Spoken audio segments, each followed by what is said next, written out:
Welcome back to the channel. Today we have Broom Service, so a classic here from 2015. In fact, this game was considered Spiel des Jahres in 2015. So bow your head for a prized game here. So what is Broom Service? It doesn't have to do with cleaning services, as I've heard some people joking. Broom Service is... oh, it's upside down. Broom Service is, first of all, it's a bit old. You can see from the box I bought this used copy. It's a pick and delivery with a push your luck kind of strategy, because you'll be you'll be druids, witches, gatherers that are trying to create potions and deliver them on these castles in the map and gain points to do that. So far so good, but the good twist here on this game is the push your luck part, because you'll be using cards to move around, and the cards will have two types of actions. The one that is cowardly, which you do immediately no matter what, but if you want to be bold or smart, the card also has a second version, which is called the courageous version or bold version, where if you are the only player choosing that role to do that action, you can do it. But if another player also, after you play yours, plays the same card, because you need to follow the type of card, then you completely lose your action and the other player takes it. So this is the main mechanic of Broom Service. Unfortunately, this game, I don't know what happened to the English manual, because I only had the French one, so I had to print this one in a different language. I guess that when I bought this secondhand or used in a marketplace, the previous owner was maybe French, and they just kept the French manual. So I had to create this manual here, but I'm going to show you a little bit of what you can expect. It's explanation like this. It's a typical Ravensburger manual, where you have the big description of everything, and then just the small notes on the side, which will summarize the key thing that you need to do and learn. And the game also comes with some variants, so you can add modules, different modules, to make the game harder or more strategic. You have the cloud module, the mountain module, the forest module, and the plain module. Don't get fooled by the artwork. Initially, I thought this game was it looks like a child game, and I confused Spiel with Kinderspiel, etc. So yeah, forget about that. But don't get yourself fooled by the artwork, because this game is fairly strategic. You have a board, a double-sized board. It's important why this is a double-sided board, and the components will look like this. Okay, so let's start here getting to the components. Here is the player meeples. This is a 5-player game maximum, so we have 5 colors, and these meeples, they look like witches, but they represent your characters, not necessarily witches, but your characters. Then the clouds that you put randomly on the map. Okay, we'll see that. Resources, which are potions. You have green potions, purple and orange potions. The difference matters, and also magic wands, which are another resource. Then the modules, you have the special cloud module, and then the mountains, forests, and hill modules. This is a reminder for the end of the game how to score, as well as the turn order. I'll explain that, how the game works. And then you have both English, in my version you have the French cards, which I don't use, and the English cards. So let's start by taking a look at the board. So for this example, I'm just using this side of the board, but I'll show you after the other side and explain the differences.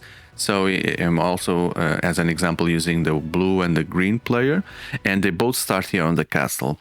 So when you look at the map, someone said that it looks like small world. Indeed, after listening to that, I can see small world here because of the colors, of the way the regions are bordered, etc.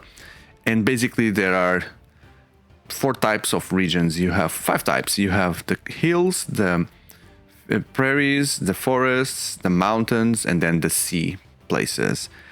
And when I said the game was a pick and delivery, is because you will want to deliver on these towers across the map the potions that corresponds to the tower roof. Okay, so you see here, this tower requires you to leave a potion, to drop here a potion that is orange. If you do that, you go 4 points there on the points track. And if you do that, because the tower is a circle tower, you will close the tower and no other player will drop potions here until the end of the game. It's done. But then if the tower is squared like this one, and the symbol is different there, the arrow is pointing left, it means that you can drop infinite potions here during the game. It never closes. Okay, so in theory, the ones that are always open give you less points, but you have several, you can attempt that several times. And then also some towers will give you resources like this one here. Okay, so then how does the game get played?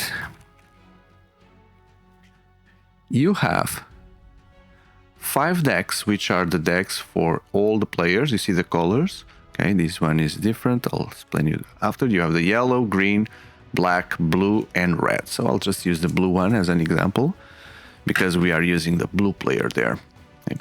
And in terms of characters, you have the 4 witches, which I'm showing you now. 4 witches, which correspond each to the type of terrain you have. You have the hill witch for hills, the brown ones, prairie for the yellow regions, green for the forest regions, and then you also have the mountain witch for the mountain regions. So these are in total 10 roles that you need to, in the beginning of a round, choose 4 of these cards to use. Okay, so could be the witches, could be the gatherers, which are the characters that will allow you to take potions, purple potions, green potions, or orange potions. Could be the druids, which don't move, but they just deliver where you are. This druid delivers on forests and praise because it's green and yellow. And this druid delivers on mountains and hills because it's like gray and brown. And the last, or the 10th card you also have is the weather fairy, which is the fairy that helps cleaning the clouds that will be randomly placed across the board in the beginning of the game. Something like this here. Imagine there's a cloud there. You can clean and get some points for that. So again, in the beginning of the round, every player chooses at the same time 4 cards they want to take for that round. And the others go and stay aside and you cannot use them. Okay, so if you go and you choose a witch, you will be, and sometimes this is confusing for players during the game, the card that you choose is, with a witch, is the destination that you want to go. Okay, so if I'm there and I want to go there in this round, because that's a prairie, I need to use the prairie witch, because it says I am the brave prairie witch and I fly to the adjacent prairie. So I would do something like this. Okay, and this would take me to forests. Oh, this one is wrong, sorry. I took the wrong one. Yeah, this would take me to mountains, prairies, forests, and hills. And then the main mechanic here when you choose the characters is that when you play, you need to choose if you do then the brave version or the cowardly version. The difference is if you do the cowardly version, you just move. You don't deliver. But if you are able to do the brave version of the action, you move and you deliver. So it's amazing when you would achieve to make a brave action, because it's like 2 actions in just one play. Feels amazing. The thing is, if you are the first, imagine a game with 4 players. So I'm the first one to play. I play this card and I say I'm going to be the brave witch. I want to move and play and deliver a potion. I have lots of probability that the second player, the third player, the fourth player, they also may have this card. And if they do, and they say they want to be the brave, do the brave thing, I'll just lose my play and they will replace me. So if the second player says, I'm also the brave witch, I lose my chance. And then he needs to wait to see if the third player or the fourth player also have the mountain witch. If so, they will steal as well. They will use the card and say, I want to be brave. And the second player will lose his action like I did. And it goes around the table to see which is the last one to evoke the brave witch. Okay? Sometimes players don't have the card, so it just passes. Sometimes no one has, only you. So you never know. That's why it's a bit of push your luck. But in theory, you should not do brave actions if you are the first one to play. when everyone has their cards in their hand, because there's a high probability that you won't be able to do the brave. So you should be doing the cowardly thing. And the twist of this, maybe you don't want to do the brave one, because if you do the brave one, in the next round, you'll be automatically the first player if you are the one to achieve the brave action. So that means that if you are the first player, the less probability you will have to be able to use the brave action, because another one may steal another player. So there's a lot of strategy here to understand the timing for you to play the card, which action you should use, which one you should use first, because you may want to move and then to deliver and then to clear clouds, etc., which makes this game very funny. It's very funny when you say, I'm going to be brave, and oh, I steal yours, and then there's another player saying, okay, but I'm the one stealing both of you, etc. It's very funny. Then the druids will allow you to deliver. On cowardly, you just deliver and you get the points from the towers. But if you are brave, you can deliver and gain plus 3 points. So perfect timing for delivery. Then the collectors. The collectors, you get like 1 potion, purple. But if you are brave, you get 2 purples and 1 of any color. Very powerful. This one is 1 green potion, but if you are brave, 2 green potions and a wand. And this one, you can choose either wand or a orange potion, or an orange potion and 2 wands. And last, the weather fairy. You can just remove a cloud, or you can remove a cloud plus 3 points. Yeah, they are all good cards. They need to be played in the exact moment. Okay, so now, why do you need the clouds? So the clouds, first of all, you cannot move through water. So you cannot go like T. Or you cannot move through places where there are clouds already. You see? You cannot do this. You cannot go here if there's a cloud. So you need to, first of all, remove a cloud there in order for this space to be available for any player. And you do that with the weather fairy. And the cost for removing clouds is you need to use 2 wands, magic wands, to remove this one. And then you get a lightning bolt. So when you remove a cloud, you save this token for the end of the game. And in the end of the game, you just look at, besides the points that you have on the table from the drops that you do on the towers and some events that you'll see, you also count the number of lightnings that you have. So if you have like 7 or more, you can get extra 30 points in the end of the game. Makes a huge difference if you invest on that. You also get 4 points if you have at least 1 of each resource for every set of 4 different ones, or 2 points for every set of 3 different ones. And also there's a variant here, which is the mountains, which have the amulets. We'll see that, which will give you points as well for the amount of set collection that you have on the amulets. Then you play the game for 7 rounds. 7 rounds. And from these cards, you randomly choose 7 as well. And these 7, in the beginning of every turn, you will turn one of them, and you will see the event that will affect the whole round. Okay, so here, for example, this one says that at the end of the round, all players, they can offer a close hand of resources. The one that offers the most, and offer means getting rid of them, 8 points. Okay. Then I'll just turn it here. Then this one here, Braveheart. The first player to play each role must be brave, so we are forced to play brave, and the first one to play will get a magic wand to compensate. Another one, if you end the round with your 2 meeples in the same location, no, not same location, same type of location, 4 points.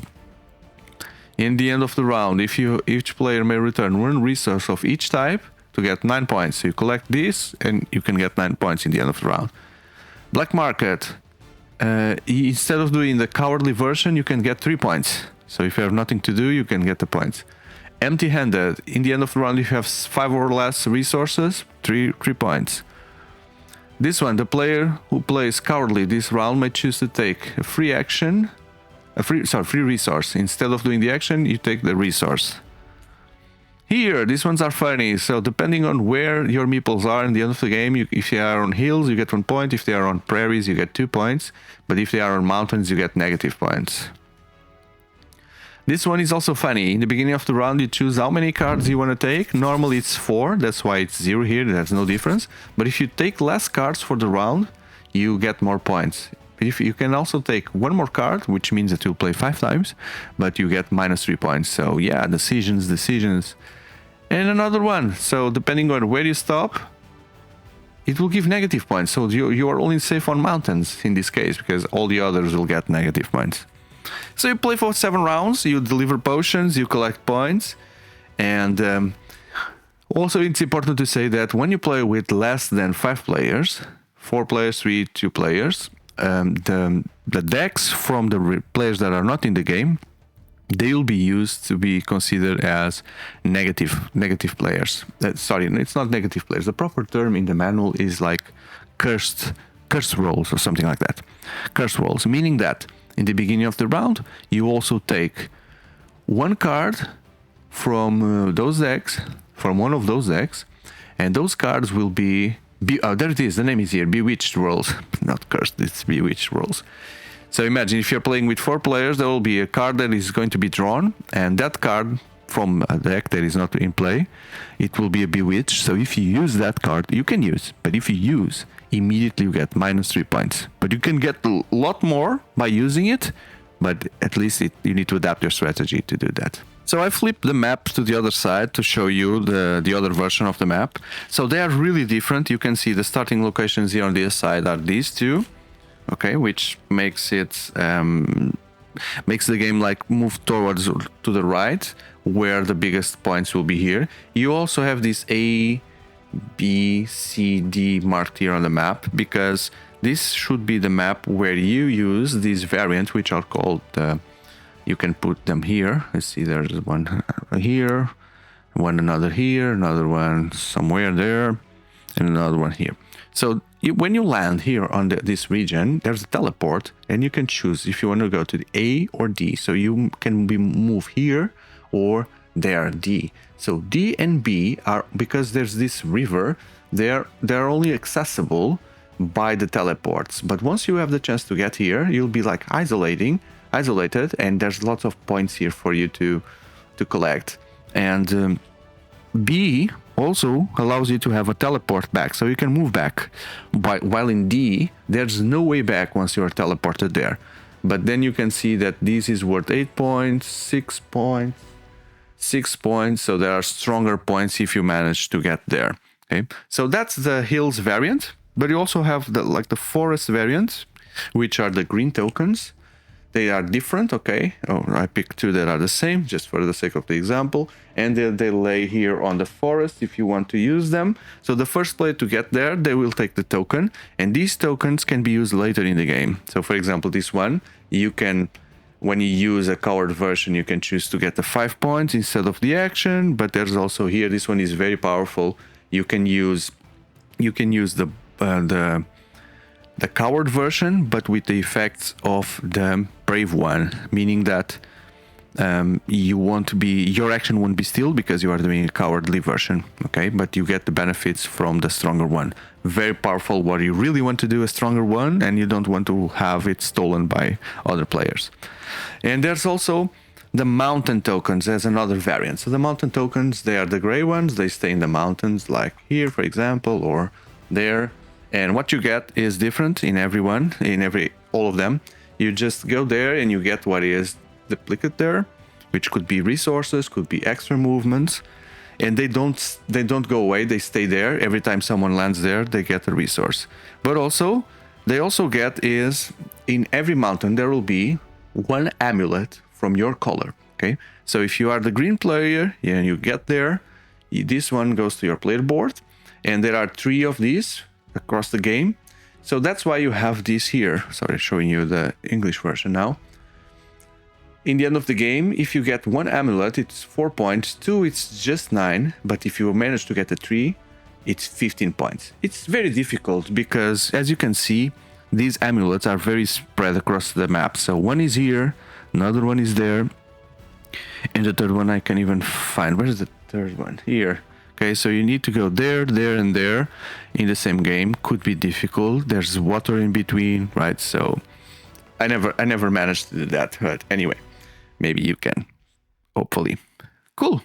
And also, just to point out that besides the base game clouds, There's also a variant here where you can mix some of the base game clouds with the advanced clouds that give more points, give more movements, allow you to make extra drops, etc. And another variant. This game is very cool. I love it. It's not a kid's game as it may look, and so I hope that you also enjoy if you had the chance to play it. And I also hope that you've liked this video to the point that you consider hitting that like button and subscribe. I have a full playlist dedicated to board games, where I have lots, hundreds of games that I've been showing what is inside, as well as for all the major card games out there. And I also have a podcast called Table Talks in the channel, where I'm interviewing people to get to know their profiles, their stories, their projects while playing board games online with me. So I definitely think that you'll find interesting content in the channel to consider subscribing and to be part of this community. Thank you very much, and I hope to see you in the next video. Goodbye.